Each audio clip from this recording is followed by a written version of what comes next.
નમસ્કાર મિત્રો, હું છું મયુરભાઈ જમોડ, પ્રમુખ શ્રી જય બાંધાતા ગ્રુપ, બોટાદ જિલ્લા.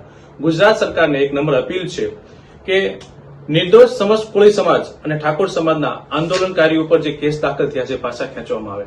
જેમ કે કોટડાની અંદર અંદાજિત 105 લોકો પર કેસ દાખલ થયા હતા, વેશ્યાની અંદર અંદાજિત 92 લોકો પર કેસ દાખલ થયેલા છે, હળદરની અંદર અંદાજિત 87 લોકો પર કેસ દાખલ થયા છે, જ્યારે લાઠીની અંદર અંદાજિત 31 લોકો પર કેસ દાખલ થયા છે, માંગરોળની અંદર 5 નામજોગ અને 150 ટોળા પર કેસ દાખલ થયા છે, જ્યારે સુરતની અંદર 150 જેવા લોકો પર કેસ દાખલ થયા છે.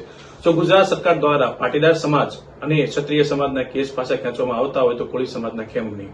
આગામી દિવસોની અંદર સીએમ સાહેબને રજૂઆત કરવામાં આવશે કે ભાઈ કોળી સમાજના કેસ પાછા ખેંચવામાં આવે, સાથોસાથ ઠાકોર કોળી વિકાસ નિગમની અંદર વસ્તીના આધારે બજેટ પણ આપવામાં આવે.